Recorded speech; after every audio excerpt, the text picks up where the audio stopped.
Hello? Howdy. Howdy. Wait, hold on, let me mute the stream real quick. A All right. Hey, wise how you doing, man? idea. I'm doing okay. Ready to learn. Awesome. Well, it's good to talk to you again. I know we were on that panel a couple of weeks ago with Viv. That was pretty fun. But I actually wanted to That open did up with happen. yes, that did happen. So I wanted to open up with two things. First off, I actually want to thank chat and the Vaush community. So the as you all know, oh, and pronouns I go by he him. But Nailing it. basically yeah, got it right there, right? So because as many of you all know, I got my first publication as a PhD student a couple like months ago, and it is because I shared it a bunch in like a lot of the Vaush social media circles, like the Vaush posting Facebook group or whatnot.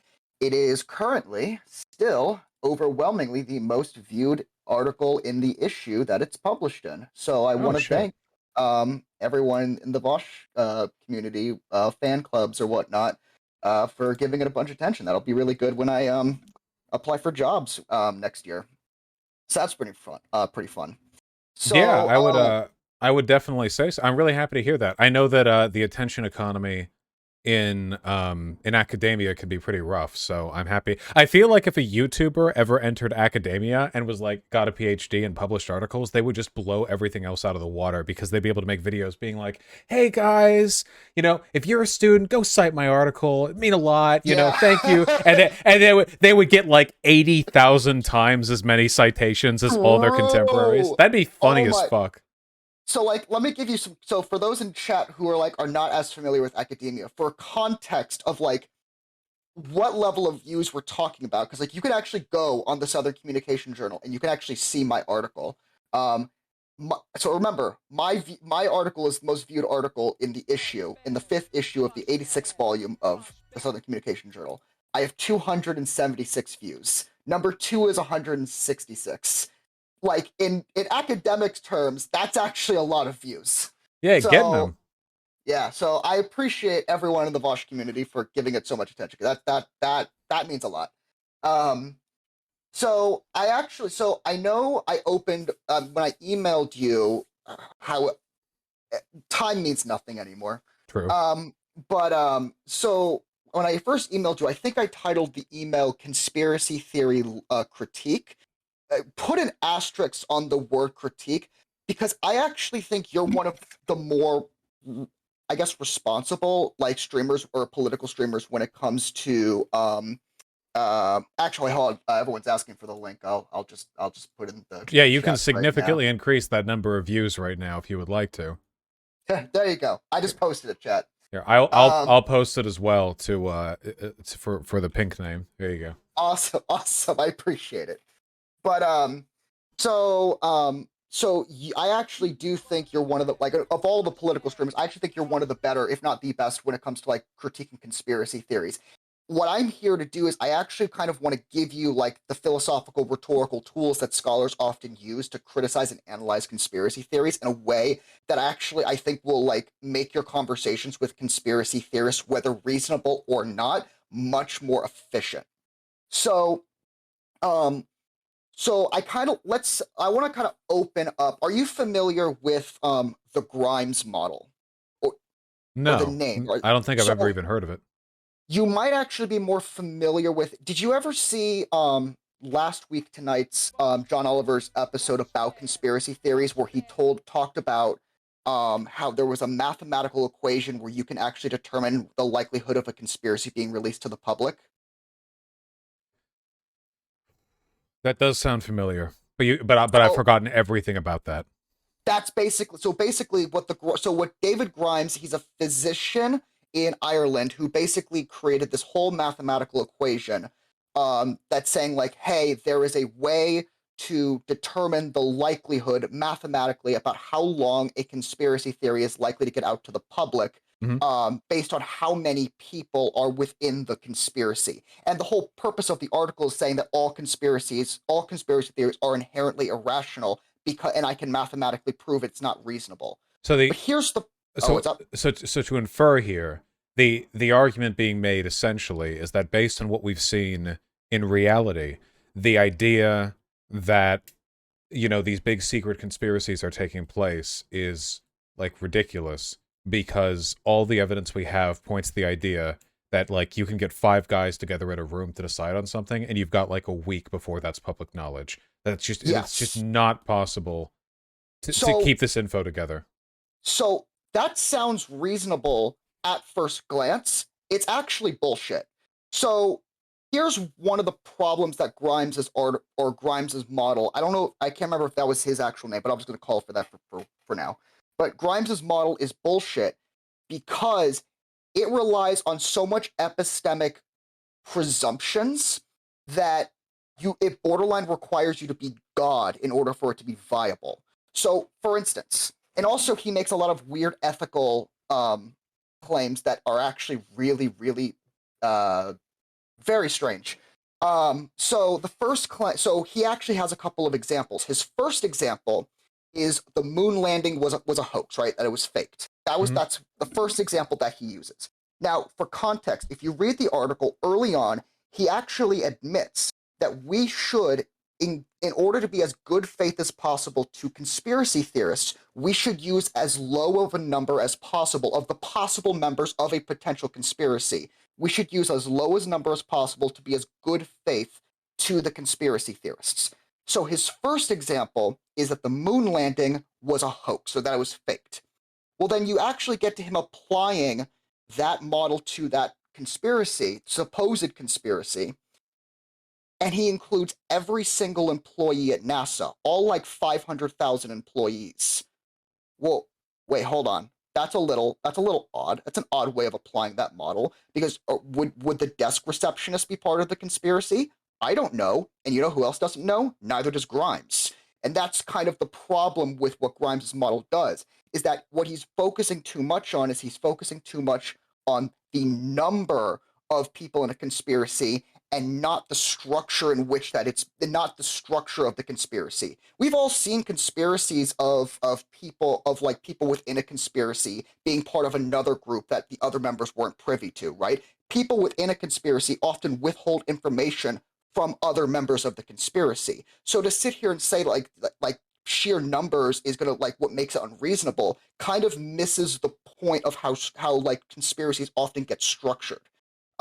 And so the reason why and I guess the other moral thing that he says that I think is morally kind of like uh, uh, real fucking dicey. So his second example is the Tuskegee experiments. Uh-huh. And first off, he says something that's incorrect. He makes the claim that it took 25 years from the Tuskegee experiments to be revealed to the public, despite the fact it wasn't really like fully acknowledged by the government until the Bill Clinton administration in the 90s. So it was more like 45 to 50 years after the Tuskegee experiment. So basically what Grimes is actually saying is don't worry, folks, if you were subjected to the Tuskegee experiment, don't worry, that conspiracy will be revealed in like 25 Okay, years. wait. Even Let if me we were let to, let me stop you right here because I yeah, understand everything you're saying, but I'm going to frame it because I know there are people in my audience who aren't following necessarily.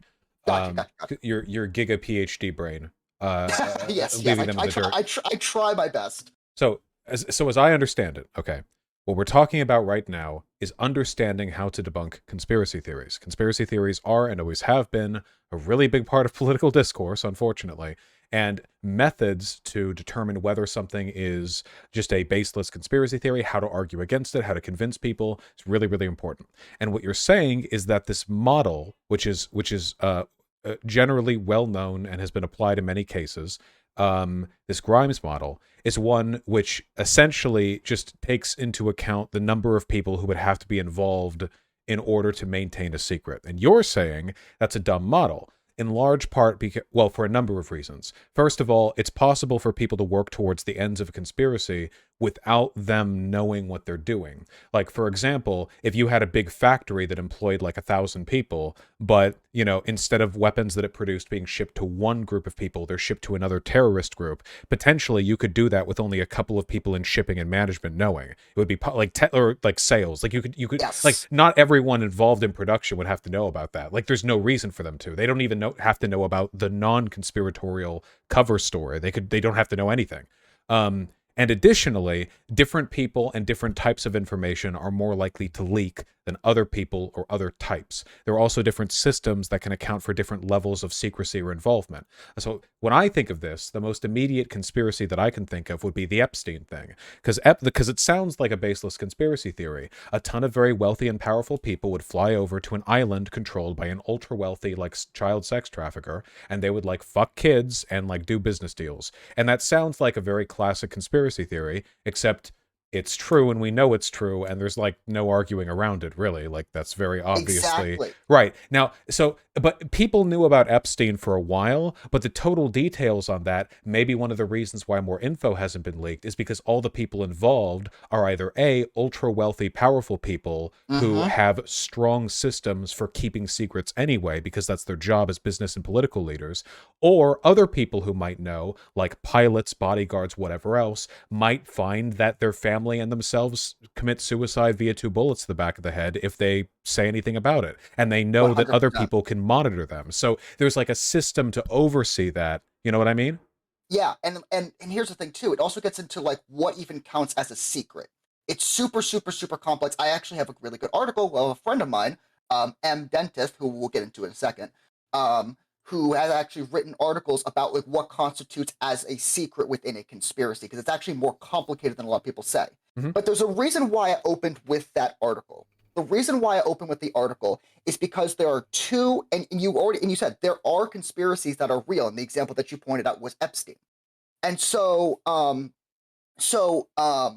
this is where academia has kind of gotten into a big debate in the past like 2 or so decades, about conspiracy theories, mostly in the philosophy department, but well-being, it's been broader academia.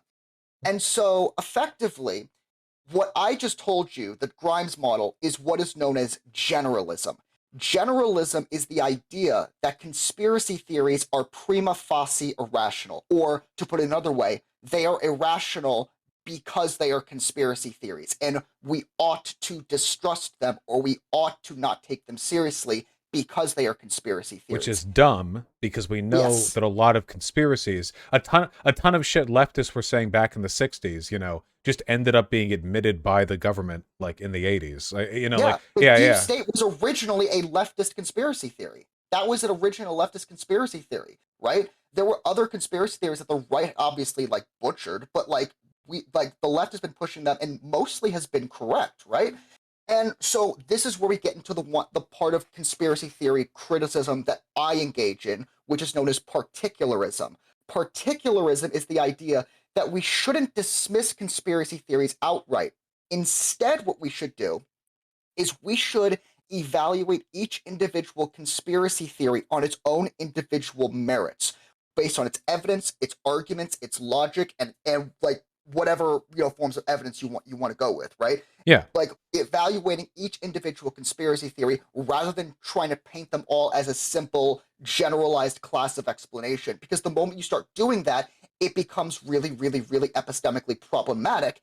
And on top of that, and I can show you a bunch of sociological data on this, it is often the term conspiracy theory has often been used as a way to delegitimize black people and other marginalized people from talking about their oppression. Look at Ben Shapiro, right? When Ben Shapiro gets into like a debate about systemic oppression, what does he always say? Oh, it's a As a conspiracy theory. Oh, conspiracy it's a theory, conspiracy. yeah. Right. No, So, I think this is a wait, really good point. Sorry for no, interjecting. no, go ahead, go ahead, no, go ahead. I think this is a really good point, because the term conspiracy theory, colloquially, is a distinctly negative one. If you say something is a Yes. conspiracy theory, you're saying, like, this is baseless conjecture, this is made up, like, whatever.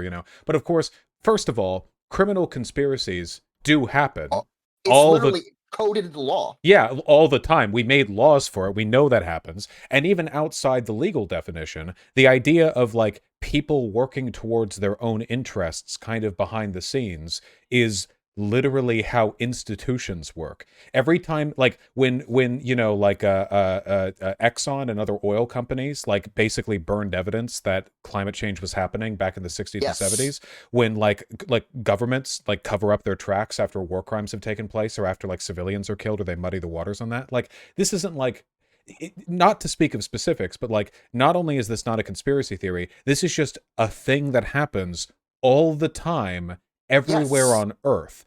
And and the frustrating thing is that oftentimes, at least until later evidence is revealed, there's no way to know whether or not it's real. But that doesn't mean we shouldn't be able to talk about it if there are material incentives which make it Mm-hmm. seem likely or which substantiate the possibility. You know, like, you can't, if the bar to discussing like a possible bad thing is that you need to have empirical evidence that it's happening, well, that's good in many cases, like if you're talking about immigrants causing harm or whatever, because we do have data on it. But if it's on a Mm-hmm. subject we can't get empirical data on, like what institutions are planning or doing with information we have only scant access to, I think it's okay to engage in inference, because the alternative is just allowing for just complete ambivalent ignorance, you know? Yeah. And so, and one of the other problems too is that a lot of generalists, and this is going to piss off a lot of generalists because I've told this to generalists' faces and they Ah, get the really beef. mad. Yeah. So ironically, if you let's say if I were to talk to some imagined generalist who thinks that all conspiracy theories are inherently like, problematic, or that they're suspect or whatever, by their own standard, they should have sided with Andrew Wakefield when he was being investigated by Brian Deere, because Brian Deere, by definition, would qualify as a conspiracy theorist, right? I think that what Andrew Wakefield is doing with this study is actually really sketchy. A lot of the things that I've been seeing with some of the evidence is really, really, really, really sketch, and I think there's something going on here that needs to be investigated. And then he starts revealing things like, oh, he's been discrediting the MMR vaccine, but he's currently trying to get a patent for his own competing vaccine. Give us, That's really weird. yeah, give us full context, totally for my Oh, audience and not also for me. What are the alleged circumstances here? I think this so was covered basically, in H-bomb's video on vaccines. yes. So if Yeah. you want, like, here's like the bullet points. Andrew Wakefield was the guy who created the modern anti-vax mover. He was the one who claimed that there was a link between autism and vaccine. The problem was that A, he made up his data. B, he literally tortured children during that study. B, he was trying to discredit the MMR vaccine while also trying to patent his own vaccine as a competing vaccine to make money. And Brian Deere found out through a lawsuit that Andrew brought to him that not only was he doing all of that stuff, Andrew Wakefield actually got paid by a lawyer hundreds of thousands of pounds to make up a disease to link autism to vaccines for a couple of parents who wanted to sue the MMR manufacturing Yeah. companies. So they paid a doctor to bullshit a study to make up data and make up a disease to give the lawyer evidence that he can use in court to win lawsuits. It was literally a conspiracy, right? Yeah. And so Brian Deere was the one who investigated it. So if we were to take the premise that all conspiracy theories are inherently irrational, then by generalists' own definitions, they should be siding with Andrew Wakefield. Brian Deere is a conspiracy theorist. He's irrational. Why is he investigating this? This is circular reasoning. Why are we doing this, right? But of course, that's nonsense. And of course, a lot of generals get upset when you point this out, but this is following their own reasoning. And so this is where generalists often get their um generalists will often get like they rely on what's known as the paranoid style, which was written by, and I know I'm going to butcher the pronunciation of his last name. I've never actually heard his last name pronounced. Richard Hofstadter or Hofstadter. I never know which way it's pronounced. Probably But he was the Hofstadter. one, That sounds German. Hofstadter. And so he was the one who actually coined the paranoid style, and a lot of generalists took him at face value. Let me read you literally on the first page. I call it the paranoid style simply because no other word adequately evokes the qualities of heated exaggeration, suspiciousness, and conspiratorial fantasy that I have in mind. In using the expression paranoid style, I am not speaking in a clinical sense, but borrowing a clinical term for other purposes.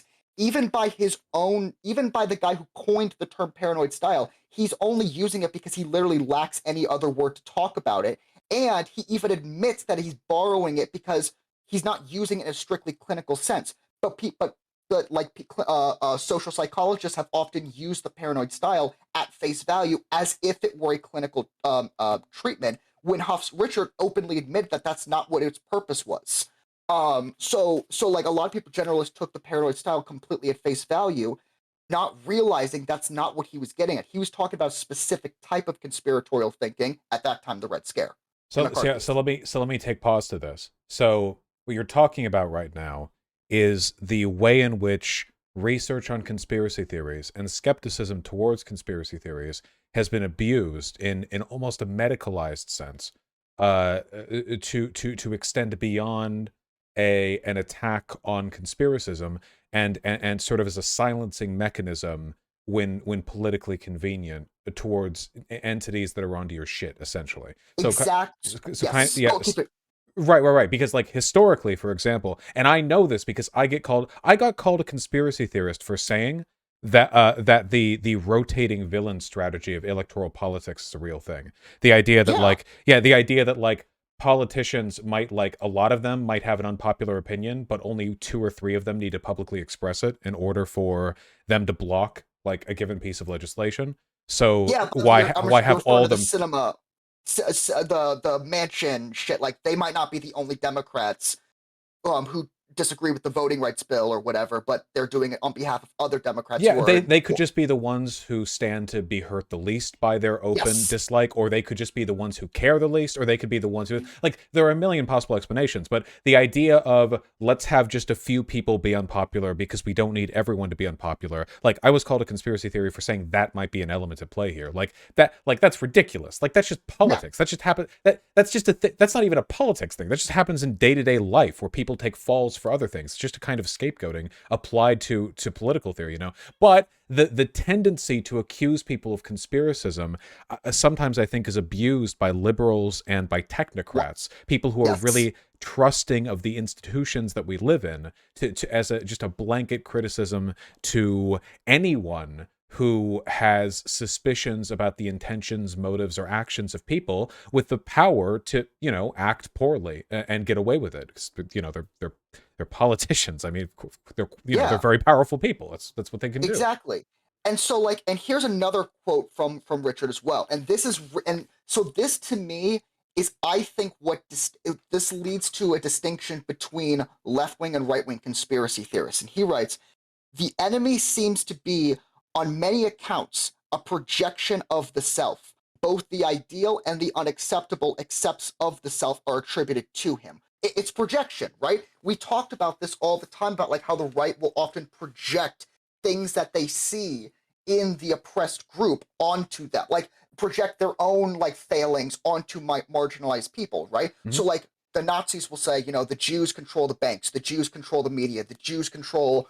Uh, they want to destroy Western civilization and stop free speech. So how do we stop the Jews? We control the banks, we control the media, we destroy Western civilization, and we stop freedom of speech, right? Like they end up doing the things they accuse the Jews of doing because that's what right-wing conspiracy theorists do. And I actually think the best way to differentiate between left-wing and right-wing conspiracy theories is actually deceptively very simple.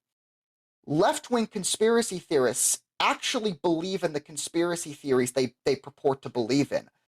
The right doesn't. They don't believe in their conspiracy theories. They believe in their conspiracy theories so long as they are useful to them at the moment. The moment they're no longer useful, they drop them like a hot iron, right? Like this kind of gets into the most recent drama, right? About, you know, the Jews, you know, having a disproportionate amount of, you know, representation in banks, right? Mhm. As Zizek puts it, whether or not the Jews actually had a large like representation in the banks, it doesn't matter. The right will come up with an excuse no matter what, like they'll come up with any excuse to justify it. Even if you debunk one thing, they'll just find something else, right? And I can get into like, you know, Lacanian psychoanalysis explaining about that, but that's not that I won't do that because that's too much. So like basically, like the right doesn't believe in their own conspiracy theories. They only believe in them because they're politically like useful to them. I mean, look at QAnon, right? Like when you look at when you follow like the Q lore, there's nothing stable about what's happening in the Q lore. The QAnon narrative is changing the QAnon narrative has probably changed 10 times by the time I finish this sentence because they don't believe in their own narrative. I actually had that revelation watching your stream when you were going over that Charlie Kirk debate with that liberal comedian about abortion. Remember when the guy said like, "Hey, it's really weird that you keep saying that abortion is like murder and close to the Holocaust, but you've said on Twitter and in public that you're still friends with women who've had abortions. Yeah, yeah, yeah, exactly. Yeah, yeah. How do you navigate this?" I think yeah, this is something I've noticed as well. You know, it's and I said this like if there was no Jew, like the Nazis would have to create one, and they basically did Yes, too, because there's basically no relationship between actual Jewish people and like the shit Nazis think Jewish people are. So they're two very yes, different entities. It feels like with a lot of the left leaning stuff, you know, the conspiracism is part of a broader ethical framework that describes the obstacles which are present between us and a desired political system. Whereas for the right, the conspiracies are the point of their political system. QAnon people do not talk about the world they want after the storm. Nazis don't talk about the world they want, after the race war. They talk about the storm. They talk about the yes, race war. For their ideologies, it isn't about the world they want to build with the conspiracism describing the obstacles in their way. It's about the conspiracism. You know, the yes. left politically could exist perfectly well without any like fundamental it could exist without obstacles in its way. The left could continue to exist even if there was no bourgeois, you know, in a market social Yes, society, or if you had like class equity or whatever. The ideology that sustains the left could continue to perpetuate itself. But the right, at least like let's just say Nazism, cannot exist without the Jewish threat. It can't. It's it can't. It's not existentially possible. unsustainable without that external threat to legitimize. And if the Nazis had won and the Third Reich had swept the world, and they had deterministically killed every single person of ethnically or religiously Jewish origin, they would start finding new groups. They would start saying that Exactly. certain types of skin color or either whatever is also a sign of Jewish like corruption. They wouldn't stop. They can't Because stop. because you're Polish, right? You would be next, and I'm Italian, so and I would probably be next on the chopping block too, They right? They will could not find a stop. The they left can imagine a world without the bourgeois. The right cannot imagine the world without. By right, I keep saying like the Nazis here, but I feel like they're the most descriptive like example here. They can't but exist without the even Jew. but even if even like your run of the mill like conservative still does this, right? Even if the most moderate conservative, what do they talk about? Critical race theory, or they'll talk about what oh like the culture war stuff, right? Like you don't even need to focus on a particular one. How long was the Mr. Potato Head shit like? How long did that Yeah, last? that Like was a two fun weeks? 2 weeks. I remember. Yeah, Yeah, 2 weeks at oh, another example of Charlie Kirk. Your conversation with Charlie Kirk on Tim Pool, right? Because he knew that you were going to call him out for not knowing what critical race theory was. And what did he do? Oh, okay, we're not really talking about critical race theory. We're talking about wokeism. So, like, and I will try to make this as readable as humanly possible using, like, Lacan, what Lacan meant. So Lacan has this thing called the objet petit a.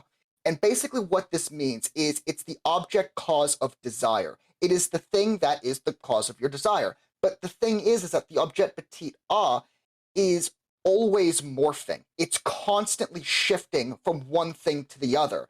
And it's shifting around this kind of what Lacan would call a void.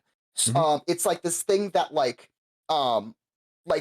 imagine like you're looking at the void straight on. When you look at it straight on, it's just the void. But the moment you look at it from a slant, you see something. And that's what each culture war talking point is to the right. It's CRT. It's Mr. Potato Head. It's Dr. Seuss. It's whatever it is that day, right? It's the objet petit a. It is a fantasy. It is a Lacanian fantasy to cover up the contradictions of the current system, right? So when Whereas, then or I just want to add because yeah, whereas left conspiracism even some of the wackier shit. I mean, there is real conspiracy shit on the left, like from like the tanky types or Yes. whatever. And well, Yeah, yeah, I yeah. barely think they're even like left. But when I talk about Yeah, I left, was I about to guess say. I'm referring to myself and my tendencies, I guess. But when you've stuff on this side of the aisle, it's very consistent. 100 years ago, it was the goddamn bourgeois, it was the goddamn cops, it was the goddamn statists. And now, 100 years later, it's the goddamn bourgeois, the goddamn cops, and the goddamn Yep. statists. We're very consistent Yeah. there. But for the right, it's like this infinitely ever-shifting miasma of external threats that, sometimes Russia's your enemy, sometimes it's your ally. Sometimes China's based because they're homophobic, sometimes they're not based because they compete with our manufacturing. Sometimes schooling is based because this, it's not. It's just a constant war against what would you call it? A fungible collection of cultural issues, is that they can be swapped out effortlessly without any Yeah. change to the pace of the discussion. They're looking at the void and constantly looking at it from a different slant when depending on whether or not it's useful for them. The moment Mr. Potato Head's no longer useful, they immediately like tilt their head in a different direction and they find something else, right? And so what a really good way of kind of looking at this, and I should probably also clarify like what I do, right? Because I am not the monolithic voice of like all conspiracy theory researchers. So I am a communication studies scholar, and I study rhetoric and rhetorical theory. I know, right? It's almost poetic, right? I wonder where I got my name. And so what I do is I study like persuasive messages, and I try to kind of illustrate like how certain texts kind of construct their own like persuasive systems. So like right now, for instance, or I could just use my publication, right? So in my publication, I talk about a very particular type of denialism. So the denial of the Holocaust, denial of climate change, the denial of the 2020 presidential election results, right? What I found was that all of these different denialist movements all relied effectively on the same message, just slightly different, right? They're relying on a very similar rhetorical system of how they start from step one to step two and to step three. And if you would like to know more in detail, you can read my article. But Nice uh, plug. yeah, I know, right? Real smooth there, right? So, so like what I do is I kind of showcase like how these texts kind of um circulate persuasive messaging and how persuasive messaging exists beyond the text. So like right now, I'm actually writing an article about the rhetoric of QAnon and how QAnon actually showcases a parallel between, and you'll probably really appreciate this, the rhetoric of conspiracy theories and the rhetoric of the modern occult. So, and if anyone is really interested in what the of what modern occult rhetoric is like, I would highly recommend reading Joshua Gunn's book, Modern Occult Rhetoric: Mass Media and the Drama of Secrecy in the 20th Century. It's a very good read. And so I'm not like I'm not like I'm not a philosopher much compared to a lot of my other contemporaries who are more in the philosophy field. I'm rhetoric, right? I Mhm. study persuasive messaging. And so I don't want anyone to get the idea of thinking that like I'm like some like some obviously some like authority end all be all, right? I'm just one specific field that like studies all this. But there are plenty of researchers and philosophers who kind of dig into like the logic behind the legitimacy and the reasonability of conspiracy theories. Here's a really good problem with how pathologizing conspiracy theories leads to fucked arguments. So, the famous philosopher Karl Popper, and um, and if anyone is from Finland who gets mad at this pronunciation, I'm from Florida. I don't care. Fuck you. But the guy named Rua Raika, um, both of these philosophers have argued that the Holocaust does not qualify as a genuine conspiracy. Because for Raika, he argued that the Holocaust didn't qualify as a conspiracy because it was, and I swear to God, this is an actual quote from his article, it was generally known what was happening. That was his justification for saying that the Holocaust wasn't a genuine conspiracy against Jewish people. And Karl Popper said that the Holocaust wasn't a conspiracy against Jewish people because it didn't actually kill every single Jewish person in the world. All Like, what right. the fuck? Okay, that guy secretly wishes the Holocaust had killed every Jewish person. That's that person's salty. Okay, that's what they like, are. The what the fuck? the Holocaust was. I'm pretty sure that like not only did Hitler not ever give an official order, but I'm pretty sure some effort was made to like keep the official dates away from the population. I think it was one of those like open secrets, kind of like Yeah, like if you where the read population knew, but they didn't know how much. I mean, because like I'm pretty sure like Americans when we moved into Berlin, like we knew we knew something was happening. Like we knew they had camps and everything, but we didn't know the extent. Like I think that I'm pretty sure we were shocked when we actually encountered, you know, but like here's the Auschwitz and thing. stuff.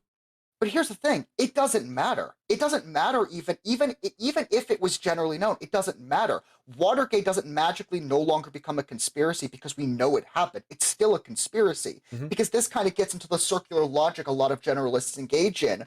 When well, a lot so it's the circular logic of like, okay, so all conspiracy theories are inherently irrational. They're all, not reasonable or whatever. Well, then that begs the question, okay, what about conspiracy theories that actually ended up being correct? Oh, well, those aren't real conspiracies. It's like Okay, no then, true Scotsman shit. It's like, oh, well, conspiracy theories can't ever be correct because anything that turned out to be correct must not have been a conspiracy theory. It was actually and just, yeah, yeah. it's relying on an unreasonably unrealistic understanding of secrecy, right? This idea of perfect secrecy, that's bullshit, right? And so like what a lot of philosophers like M. Dentith, Charles Pidgeon, what a lot of these people have argued is that a lot of philosophers will often use the that pure secrecy, like impossible standard. All it is, it purely exists as a way to always categorize conspiracy theorists or theorizing as inherently irrational. Like so yeah, like we like so like they're like that's the one of the main problems with like the idea of always treating conspiracy theories as inherently irrational is that you actually either A, end up agreeing with the conspiracy theorists inadvertently, or you actually end up giving credence to real conspiracies and not realize it, or you say dumb shit like the Holocaust wasn't actually a genuine conspiracy theory because, oh, oops, it didn't kill all the Jews in the world, right? So so this is why, like, because and the thing is, I've watched a lot of your. I mean, I've been watching you basically since the beginning, I right? see you in chat pretty often, yeah. I'm there every once in a while, right? Um, and so um, and so I've seen you like critique like conspiracy theories, and I think what you do is a really good job because you've already been kind of saying this, but not in the language that I'm obviously like I'm saying right now, right? Like I No, in an intuitive sense, yeah. I yeah, think because the problem is like conspiracy theories are common and they are frustrating and they are all over the place and they need to be fought against, but it seems to be like this constant war between people who have absolutely no gatekeep for what is or isn't true and will just believe anything that's convenient to them. And then on the other side you have these hyper institutionalist, mostly liberals who are so like slavishly dedicated to the idea that the system works that any suggestion that it doesn't is met with like nothing short of like signed admissions of bad behavior from powerful people are enough for them. You could go like, hey, do you think maybe like that people in the gas and oil industry and coal industry might like, you know, influence politicians by leveraging the fact that they could single-handedly shut down the economy if they chose to? And they're like, no, what you think powerful people talk to each other? This yeah, sounds pretty yeah. conspiratorial. Like, it's yeah, and it's like, well, come on, man. Like, you know it happened in the past. Why can't it happen Yeah, now? Yeah, and here's the other thing too. Not all conspiracies are necessarily sinister. So this kind of gets into that's like the true. question, okay, then what is a conspiracy theory? It is simply an explanation of an event that asserts a conspiracy as the main cause for the event. That's pretty broad. So then that kind of begs a question, then what is a conspiracy?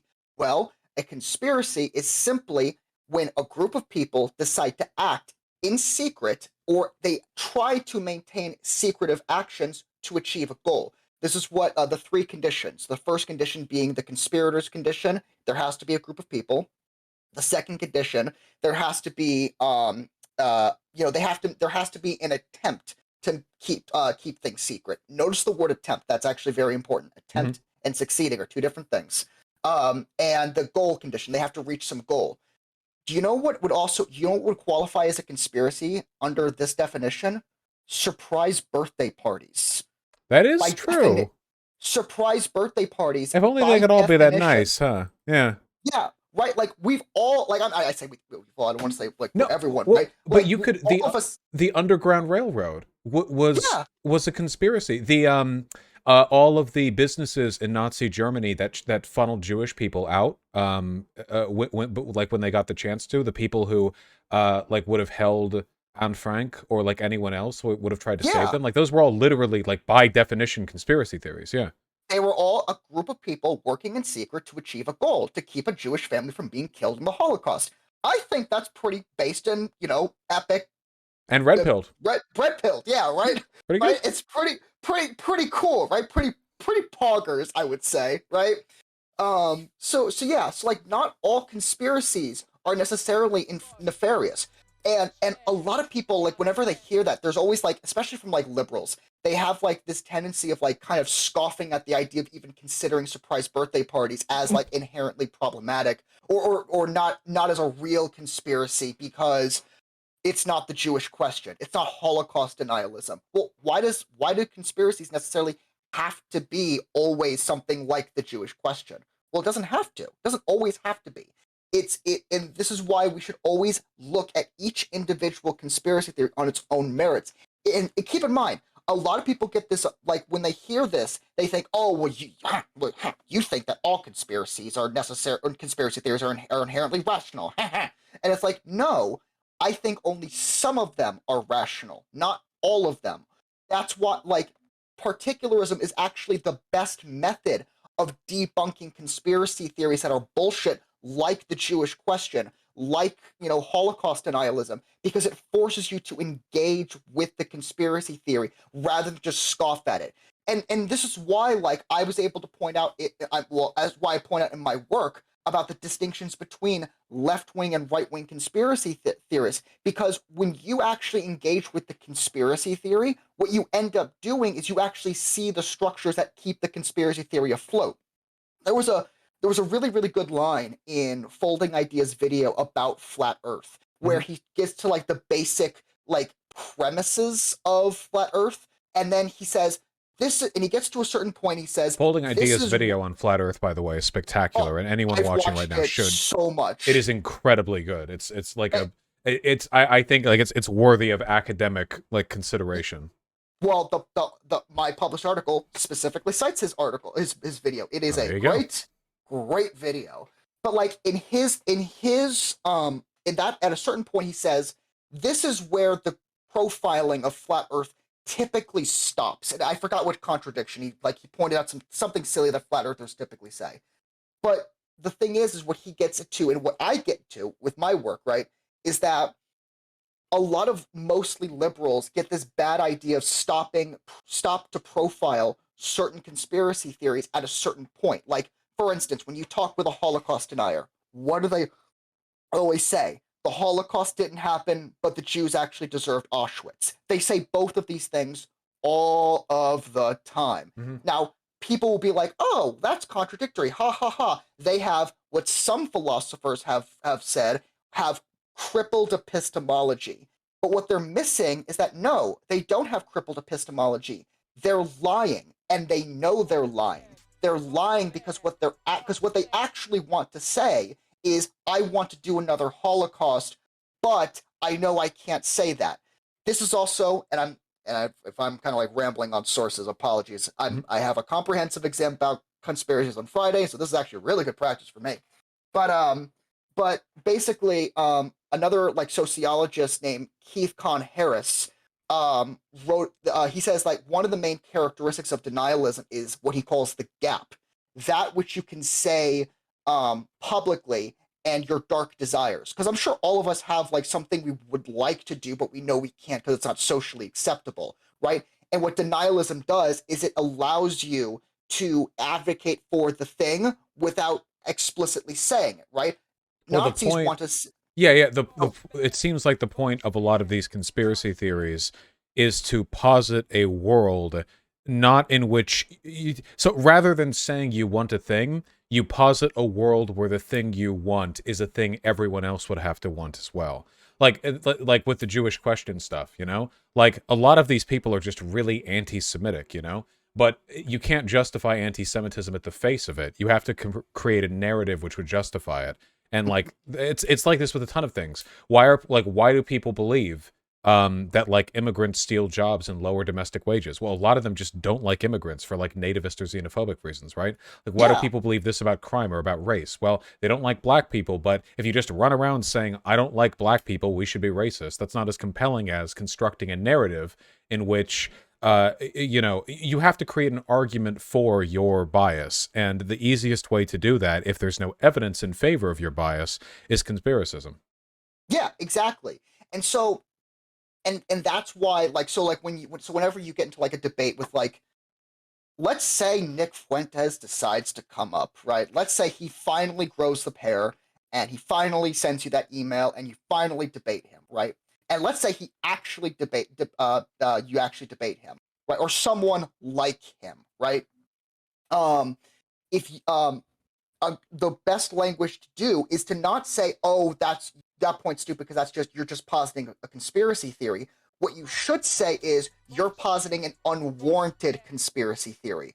The conspiracy theory that you're putting forward is not warranted. There's no evidence to back it up, right? Because by just saying, "Oh, that's irrational because it's a conspiracy theory," they can just turn around and say the same thing about you, right? If you start talking about systemic racism or anti-Semitic policies or whatnot, the moment you start engaging in any type of speculation or even factual evidence about the oppression of certain marginalized communities, they can just turn around and be like, okay, you're a conspiracy theorist. So don't say like, oh, well, that's irrational because it's a conspiracy theory. Because what you're doing is you're falling. Because what you end up running into is you actually end up becoming, a victim of your own bullet, right? Because then they can just flip around and turn it against you. Yeah. Because then the moment, Oh, yeah, sorry. No, continue. no, go ahead, go ahead. Well, yeah, well, especially since outright denialism also gives them a lot of rhetorical fuel because it comes across as very ambivalent, which sort of reaffirms one of the central tenets of any conspiratorial worldview, which is that the sheeple won't like wake up and see the truth. An inability to engage with the details of their conspiracy only makes you look like you're not even intellectually capable of entertaining the worldview they have. Whereas being able to like sit down and go, all right, motherfucker, I know why you think this, and then like engage with everything they have, even the points in favor of what they have to say, you know?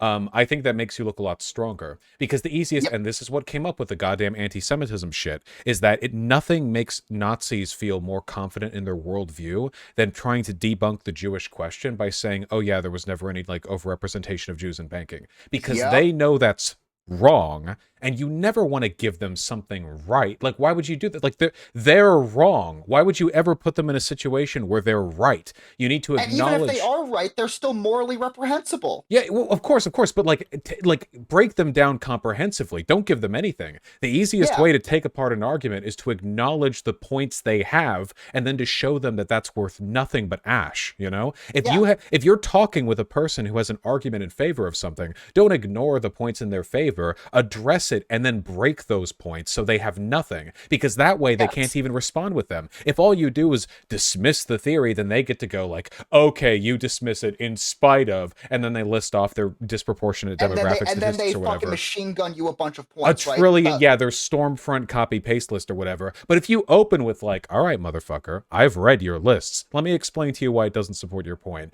Run through it at like every point they have. And when you're done with that, and then you prose your argument, what are they going to say? All they have, the only thing they have, is to pretend you didn't mention it. And to go back and Yes. say, well, they were disproportionately represented. And then you get to be like, dipshit, I mentioned that. Like, what? Hey, You get Yeah. to make fun of them, and they will never recover from that. And I have talked to many people, and they have never recovered from that. Yep. And like, and the other thing too is like I'll give like a good example. So I was like a really good. So I guess this wouldn't technically qualify as a conspiracy theory, but I think it's close enough. So I was actually at Disney World with my family and my brother's girlfriend's family. They went with us, and her family is like super far right. And we're at Disney, and I didn't remember what the conversation was. I just remember, long story short, we were at downtown Disney or Disney Springs, and my brother's girlfriend's dad said like, oh, like I don't like the Disney company. I think like they're too liberal. I'm more of like a libertarian. And I knew exactly what he was actually saying. Mhm. What he actually was saying, because he said like they donate too much money to certain organizations I don't agree with. And of course, what he actually is trying to say is like I don't like that they donate to LGBTQ like organizations. That's what he's actually saying. Because if he was a real libertarian, why the fuck would he care about what organizations they donate their money to? Isn't the whole point of libertarianism the idea of individual liberty? Right? Why the fuck would you care? So what I did was I asked him that question, and he goes, okay, well, I think that, basically said the homophobic thing. I think like, gays are like, destroying America or Right, right. whatever.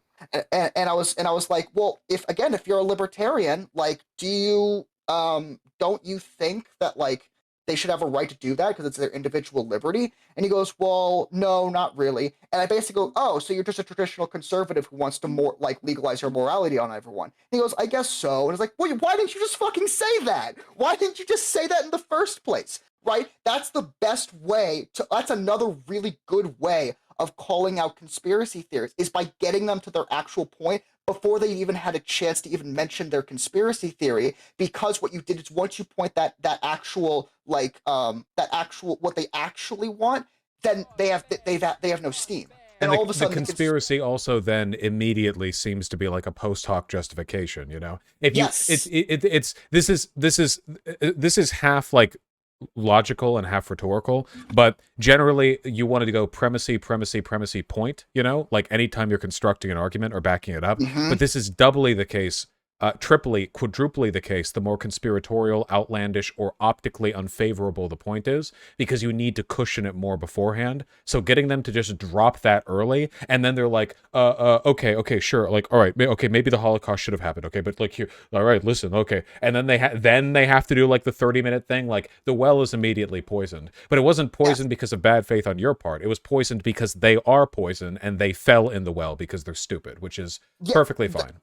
They fell in the well before the conversation even began, because like you already like I know what you're going to say, and I know the conspiracy theory you're about to say, and I know what you actually want, because if you say this, what you really mean is this. And then you go like this might be a little relevant. You got to engage in the Socratic method a little bit, by just asking them a couple of basic I questions, love the right? Socratic method. That shit gets me Yeah. in so much trouble. If you, Yeah. especially because like it's a really good way of testing the premises, like the logic behind a thing.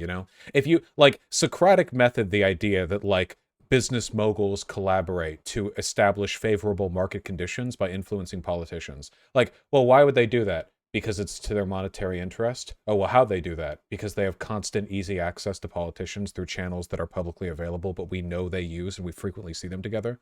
Oh, but then Socratic method, like the Jewish question, it's like, okay, well, like they all like get along, and like we don't know how they communicate with each other or what channels they have, or okay, yeah, we know that every single institution we say is Jewish controlled also has non-Jews in it, and there's also a lot of transparency. We've never found any evidence of anything happened, but and you can like run them through it for like a million years, Yep. but inevitably they always stumble because they never think through these things very long. It's never that Yeah. hard to pull them through through the bramble patch until they fall off the back of the truck. But you have to be willing to engage with what they're saying. You can't just dismiss it right off the bat.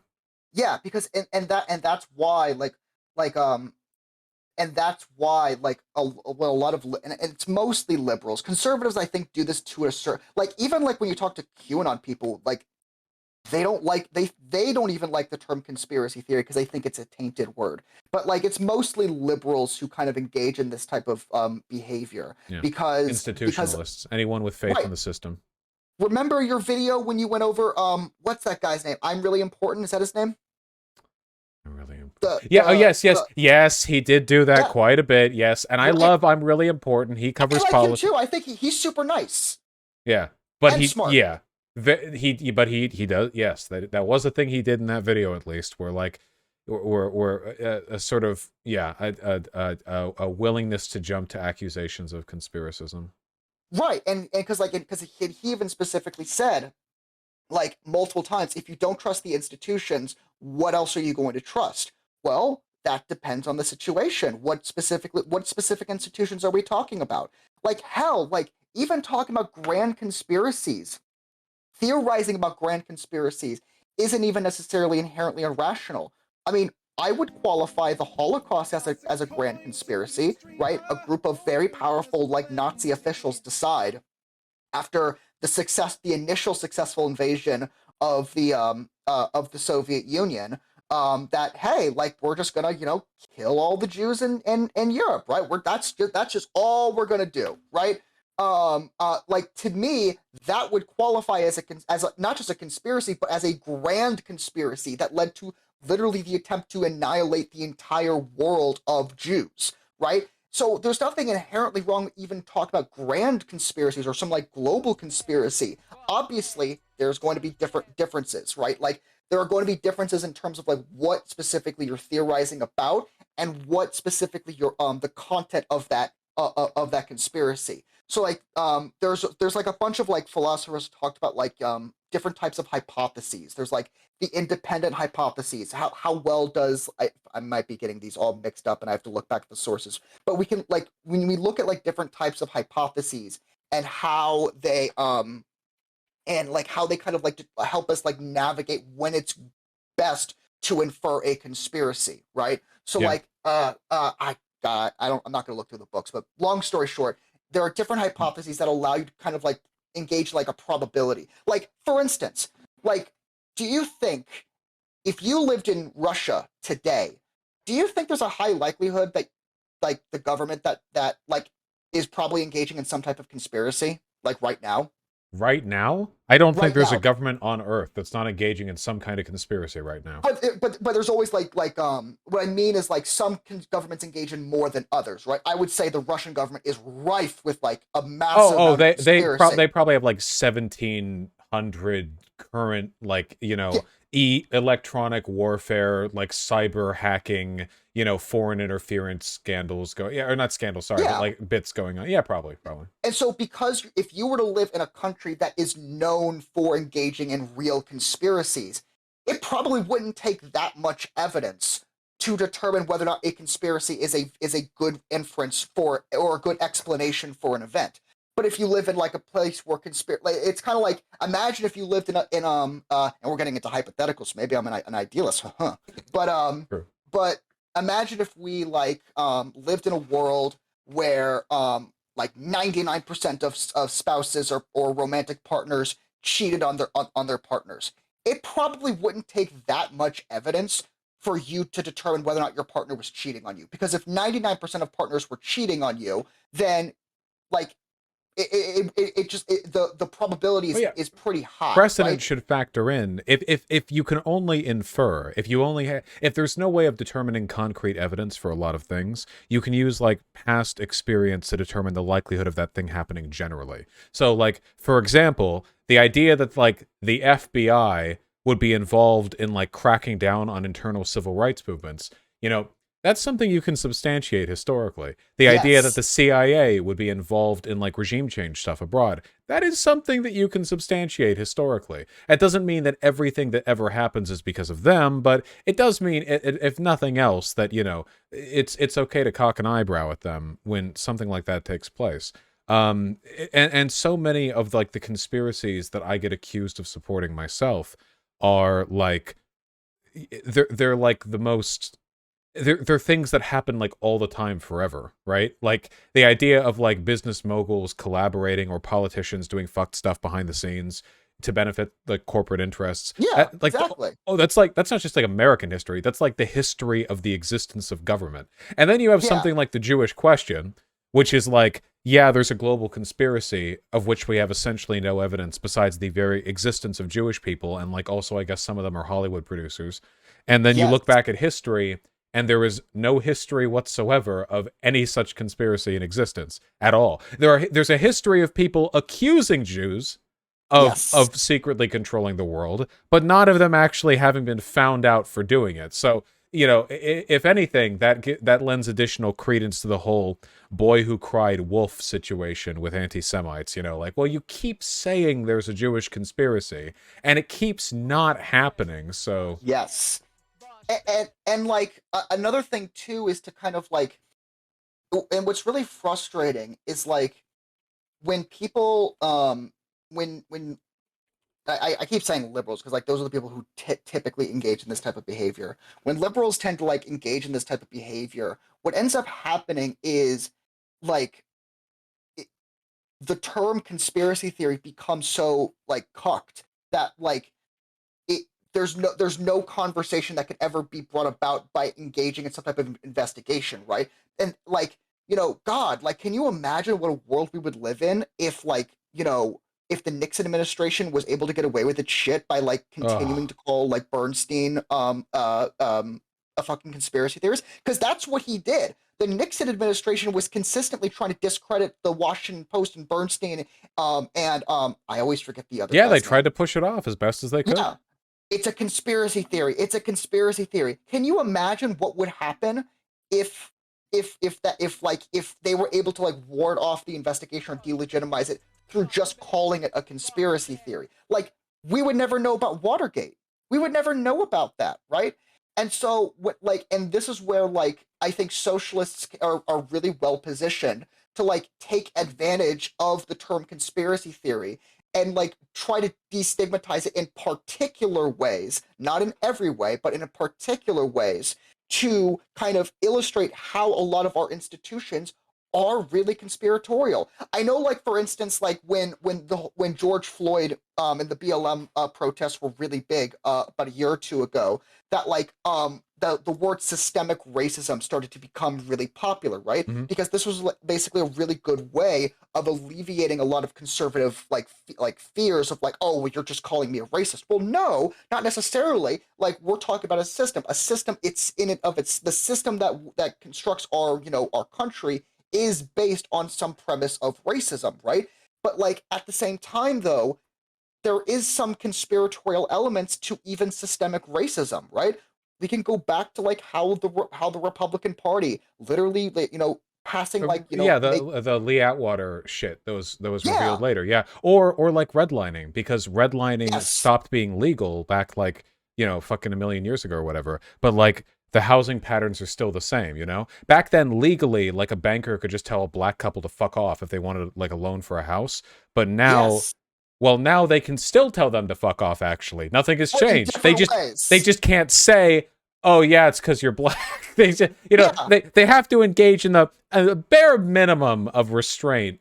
But besides that, the underlying mechanisms of redlining are still like fundamentally capable of being replicated, and they have been because redlining is still present, just not yeah, legally. Same with the legal structure. Legally, there is absolutely legally race doesn't exist, frankly. Whether yeah, you're white or black, like the courts are utterly indifferent. Practically, that is obviously not the case. And that is, sometimes it's implicit bias or whatever, but also it's stuff like, you can't really prove this any individual case, but is it really that unlikely that a bunch of these dinosaur judges might be like a little bit racist?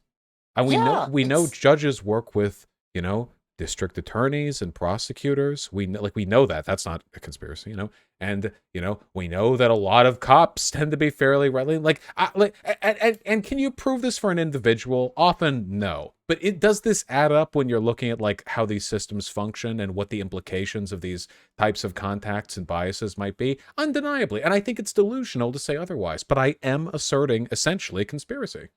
Yeah, and again, there's nothing inherently wrong with that. Like, in fact, I would argue that it is a good thing that we engage in conspiracy theories when it's useful because it allows us to critique institutions in a way that might hide information from us, right? You can take this from a deontological or a consequentialist.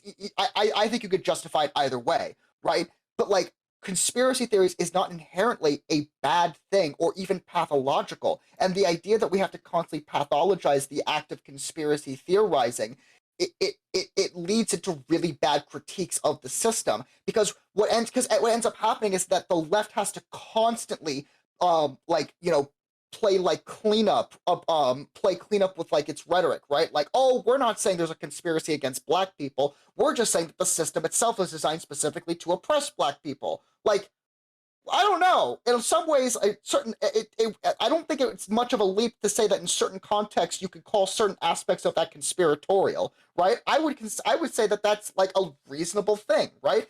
And by allowing the term conspiracy theory to remain a dirty word, the right basically can dominate the conversation about systemic oppression because they can constantly delegitimize any actual concerns by just saying, "Oh, that's a conspiracy," or "Oh, that's a conspiracy theory." And so the left is constantly being cucked because we can't talk about real conspiracy theories against marginalized people without constantly looking like we're irrational because, fucking Ben Shapiro comes in and just goes, systemic racism? That sounds like a conspiracy theory. Like facts don't care about your feelings, right? Yeah. So that Racism is illegal. Thank you. Yeah. right. Nowhere in police training do they say to be racist. Thank you. Yeah, Yeah. No. I completely agree. The opposition to conspiracy theory as a category is destructive and easily exploited both by people who themselves promote conspiracy theories because a broad dismissal only empowers their theories. It makes us look like we're incapable of engaging with it, and it bolsters people who don't engage in conspiracism but do ignore obvious inferential evidence if it suits them, like people who argue that systemic racism doesn't exist because we don't have a law called to be systemically racist. Whereas the particularism that you described, assessing things by their individual merit, their worth, gives us the ability to work out what's virtuous and not, what's worth discussing and not, and allows us to more effectively debunk the things that we think are without merit. yeah. And again, to be clear, like as I said, particularism is not the idea that we should take every conspiracy theory at face value, that all conspiracy theories are inherently good. That's not what particularism means. In fact, that would be known as anti-generalism. So you have generalism, which is the idea that all conspiracy theories are inherently irrational, and anti-generalism, which is that all conspiracy theories are inherently rational and good. Particularism is neither of these things. It's in the middle, right? You could say that I'm sitting on the fence with this one, As the but enlightened centrist I'm the approach. enlightened centrist. Chat, go. I hope you enjoy that clip and shit, boys. That's why I'm not a streamer. So so yeah, so like when we look at so like particularism, it not only does it allow us to destigmatize the idea of conspiracy theories as a broad generalized class, it actually allows us to critique the system in a way that I think leftists are too terrified of advocating for. So like fucking what's it called Hassan even like talked about this during his more one of his more recent videos about the Jeffrey Epstein case because he thinks that Jeffrey Epstein was murdered, not that he committed suicide. He went through a whole thing, and he said that a lot of people are afraid of being labeled as a conspiracy theorist. And I actually have a book chapter written by Lee Basham, and funny enough, by that Finnish philosopher who said that the Holocaust wasn't originally a conspiracy, it wasn't a genuine conspiracy. They both wrote a book chapter together where they argue that a lot of people engage in conspiracy theory phobia, where people are legitimately terrified of being labeled as a conspiracy theorist because they know that once you get labeled as one, that's it. Like no one ever takes you seriously. Like you're put in a box and everyone just kind of like dismisses you, right? And Mhm. so that's what I that's why like I wanted to talk with you like this whole conversation about like because I think you've already been kind of doing this in a way. But I wanted to like give you like all of like the rhetorical philosophical like concepts that some like more recent scholarship about conspiracy theories have often engaged in a way that I think is more nuanced and more like allows the left to better critique the system in a way that I think that the left is too terrified of engaging with. I completely agree. And this seems extremely prescient given the recent context of my stream and what's going on in it. So it seems it took a while for us to have a conversation, but it seems almost fitting that this would be the time we would actually have it. Yeah, and like and that's and I would argue that non-compete and the others um uh they I would The argue that they are others. engaging the others they know who they are.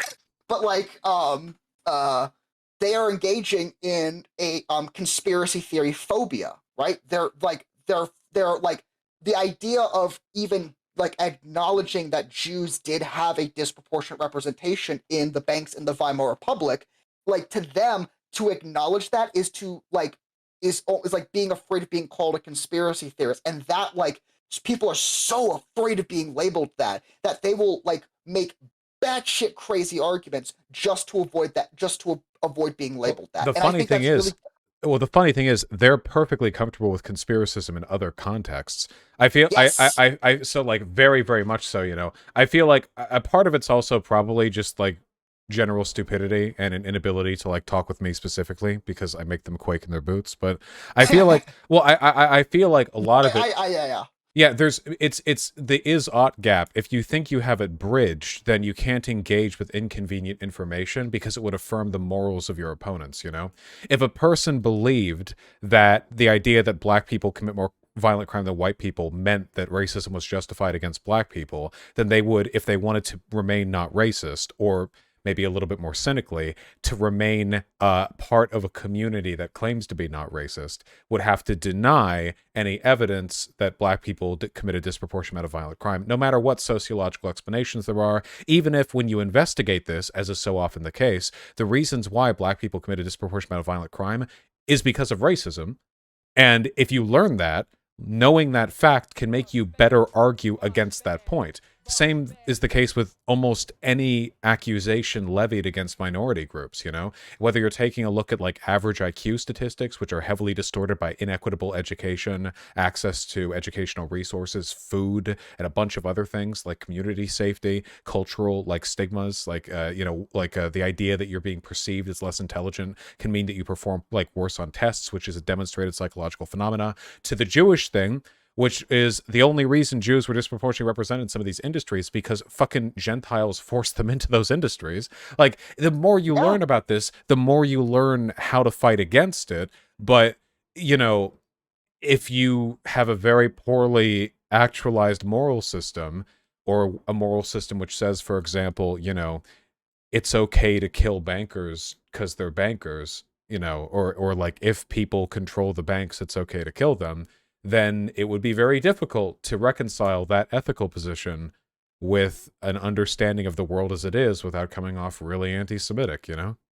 Right. And so and like another thing too that like really like how do I put this? So like one of the things that also by the way as a PhD scholar in like uh rhetoric and rhetorical theory, hearing non-compete talk about sophistry actually made me want to kill myself. Roblox myself. Oh, we're on But YouTube. It's okay now. Don't worry. okay, yeah, I wanted to kill myself the whole time. That actually made me want to seppuku myself. Jesus Christ. But like it's like everyone who claims to be a generalist or claims to um uh like everyone says that they're a generalist, or everyone says that they think that all conspiracy theories are inherently irrational or not meeting the material conditions. Everyone says that until they reach a conspiracy theory that they actually agree with. Everyone says that all conspiracy theories are irrational until I find one that I actually believe in.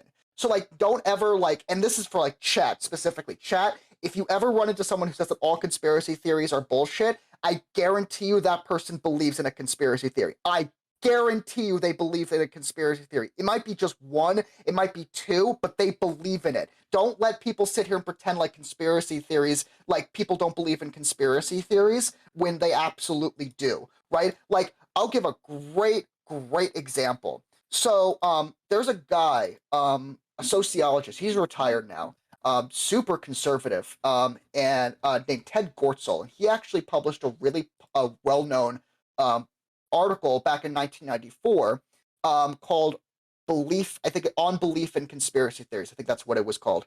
Um, and he basically it was a very I still don't understand why it was as popular as it was. It was very simple. He basically did a telephone interview with a bunch of people and asked them if they believed certain conspiracy theories, and that was it. It was very simple.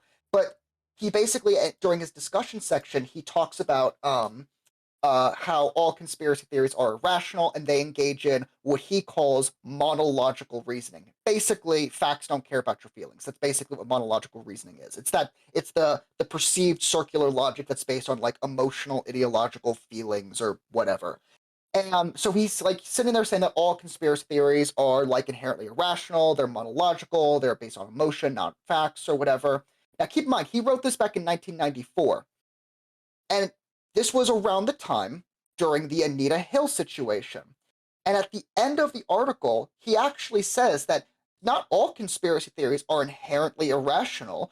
For instance, David Brock, the guy who wrote the real Anita Hill book back in the early 90s, was making some really interesting and I think persuasive arguments about how Anita Hill was actually a DNC plant to stop Clarence Thomas from getting a position in the Supreme Court. Now, there are some people who might have some reasonable arguments against this conspiracy theory, but for the most part, everyone who disagrees with Brandon Mock is basically just engaging in monological reasoning. So all conspiracy theorists are engaging in like the circular reasoning, except for the conspiracy theories that I believe in.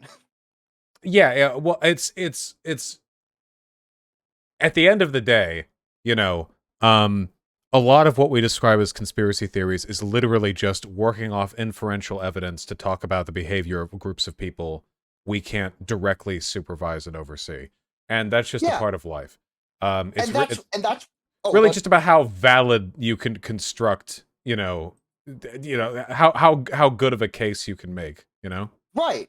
And that's why Grimes's model is so bad, despite the fact that it got so much media attention. It's such a bad model because all for most conspiracy theory for most like real conspiracies initially all you can work with is inference. That's all like that because that again like conspiracies are meant to work in secret, right? So a lot of the times you have to work on inference. Like again, this goes back to my example about how surprise birthday parties would meet the definition of a real conspiracy because it meets all three conditions, right?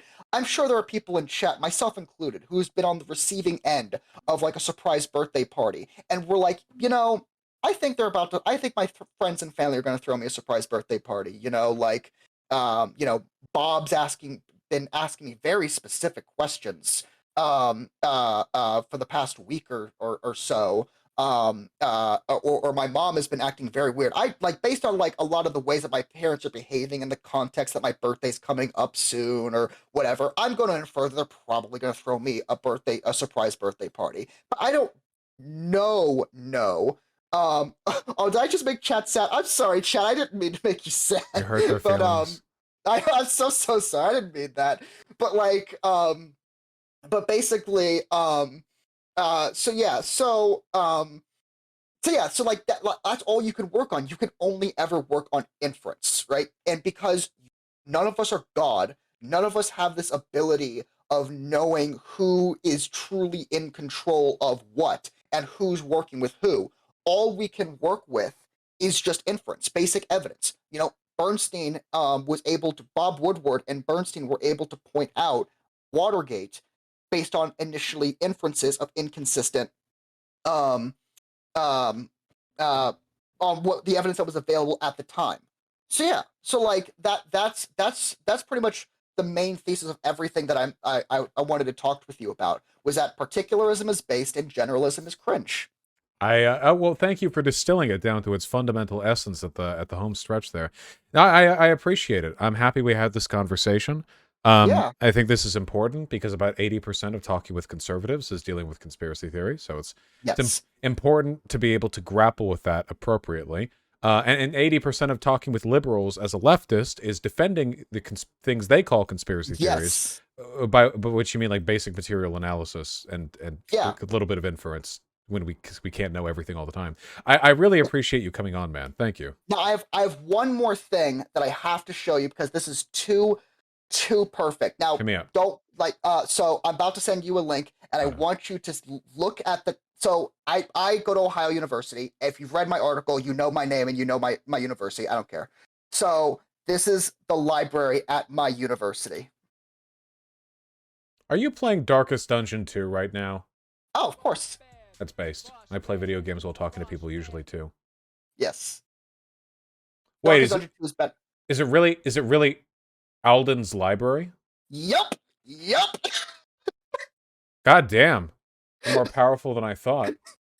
Yep, Alden's Library, Ohio University library is it Richard? Yeah, Alden. Furian. I don't never remember the first name. But yeah, Alden's Library. So Holy yeah, shit.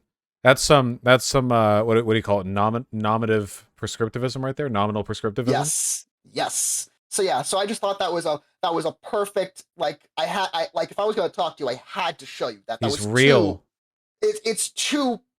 And what's funny is that when you debated that 15-year-old Nazi kid, that was my first year in my PhD program at Ohio University. Yeah, So I'm pulling it it was together. We're pulling together the threads. This is the real yes. conspiracy. This is the What real prophecy conspiracy. revealed this name to me, and what does it mean? Yes, it was very good. But also, I should make a very quick case for Darkest Dungeon 2. Very good game. Any of the prompts, I know you had some issues with Darkest Dungeon 1 being too RNG heavy. Darkest Dungeon 2 actually fixes most of the RNG problems that the first game had. I do It want to play actually Darkest Dungeon 2. It looks it's interesting. like what I like about it is that it's actually a roguelike and it doesn't have the tedium problem that the first game have. The Darkest Dungeon 1, if you had a really good run and then all of a sudden bad luck hit you and like you lost all of your mercenaries, you know how to build everything from scratch and it was like boring as shit to do that. But in Darkest Dungeon 2, if you lose, you just start over. It's really, really, really good. So yeah, highly recommend it. All But right, yeah, but I'll keep that in I had a mind. really good yeah, I had a really good time talk with you. I will stick to chat. And if there are any new like conspiratorial stuff, I will send I can just send you like academic articles your way if you put in your document. You have You can another still update person you that. need to send things to. Can you DM Tempest on Discord or on Twitter? The Um, research so it can be linked in the video. I do not have Twitter because I like to stay alive. So is Temp Reasonable. Just link it in chat then. okay. So does Tempest have a what's can you actually DM me Tempest's username so I can just send it directly to them? Sure.